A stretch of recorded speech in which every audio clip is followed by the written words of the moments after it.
What is up, guys? It's the Sound Alchemist, here again to talk about Warhammer 40K. So the previous couple of videos that I've had have talked about Magic the Gathering crossing over with 40K in their Commander series. So go ahead and check out those videos. I think I'll probably just make a playlist so it could be easier to find and talk about.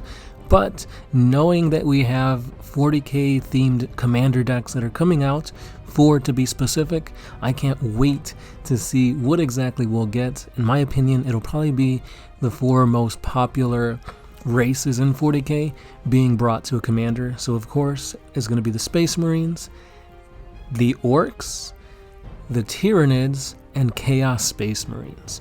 Because I think with that being the main theme, we get a good variety of units. Because with the Orcs, I already made a video on it, but to give you a brief overview, it's basically goblins, and that sounds pretty fun, because goblins are a really fun deck. It could be token based. It's all about just having a good time with like crazy orc shenanigans. Gaskell would be your commander, and I could already see a bunch of awesome combinations that you could do there. But in this video, we are talking about none other than the Tyranids. For November, so closing out November, I'm talking about the Tyranids in a MTG Commander format and what it could be like. I don't think it's very hard to even think about what they can do with Tyranids, because Wizards of the Coast already has a equivalent to Tyranids in their lore, and that is none other than the Slivers. They're basically, I don't even know what to call them, worm-like hive mind creatures. Like, they look almost Tyranid in shape, very like spider-like, insectoid features and squid features and stuff like that. But let's go ahead and look at what the wiki actually has to say about what slivers are, and then we can compare and contrast them to see how alike they are to Tyranids. Slivers are creatures that share a hive mind, which allows them to share their abilities with other nearby slivers. Cards with the creature type sliver have an ability or characteristic that they share with other slivers. They share with all slivers in play, while the latter slivers only affect the player's own side of the board. So just like that said in 2 or 3 different ways, slivers are all about buffing each other with their own abilities. So for example, I can have a sliver that gives all my other slivers a +1/+1 bonus. And then when I play another sliver, not only does it get that +1/+1, it probably also has another effect, such as giving all my slivers haste. And then the more you play, the more they buff each other, and in a few turns, you're going to have a bunch of very difficult, very powerful sliver cards that are just buffing one another. This can quickly overrun games and point them in your favor, because the more cards you're able to put on the field, the more buffs they give each other, and sooner or later you're just going to get overrun. So lore-wise, slivers are just like that of Tyranids. They have a hive mind. They somewhat buff each other out, but with Tyranids, they have their own roles. So for example, you have your synapse creatures that buff your instinctive behavior creatures to do what is needed to be done. Instead of just like lurking, charging, and feeding, they can actually be tactical. You have swarm lords to be your like warriors and stuff like that. And in the Commander series, you usually have one commander to lead your army, and there's other legendary creatures that you can swap out. So chances are the Swarm Lord will probably be the commander, and legendary creatures should be like the Doom of Malantai, Old One Eye. So that'd be pretty cool to have these notable creatures be swapped out and become your commander, and slightly change the way that these cards would be played. But I don't know if they're going to be doing something like this, because like I said, slivers are already there. Why put out another deck that's basically the same thing that they already have, just with a different picture?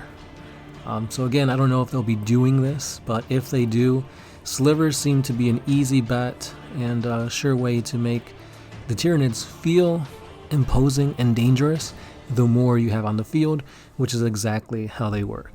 So for example, we have Sliver Hive Lord. This is already a card that exists in Magic the Gathering. It is a 5-color legendary creature that could be used as a commander. And Hive Lord, that's pretty much the same thing as a Swarm Lord. It even looks like one at that.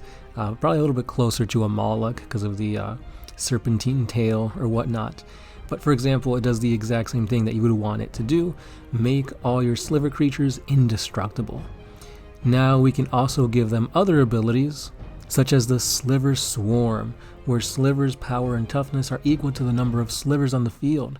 So again, this plays to the whole create a bunch of slivers and overrun your opponents, because let's say you have 10 slivers on the field. That means each one of your 10 slivers has 10 power. So that's 100 power on the board, easily able to wipe out your opponents in a single combat phase.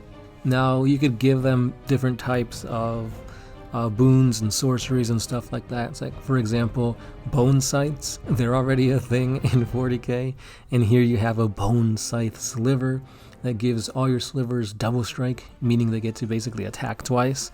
So again, like you could see here how the snowball effect works perfectly with Tyranids and with slivers. So again, guys, like, I'm super excited. I'm stoked. I can't wait to see what exactly Magic the Gathering and 40k will be coming up to make these decks very thematic, very fun, and I'm not sure about competitive, because usually when Commander decks come out, they're not the best per se. Like, they're not the meta. They do have a good, few cards here and there, and like, I'm pretty sure these things are going to be sold out because collectors want them, and I'm pretty sure that once they put them out, they're not going to be releasing anytime, like reprints and stuff like that anytime soon. So they're bound to skyrocket 10, 20 years in the future. So again, if you guys want to get these commander decks, do it ASAP.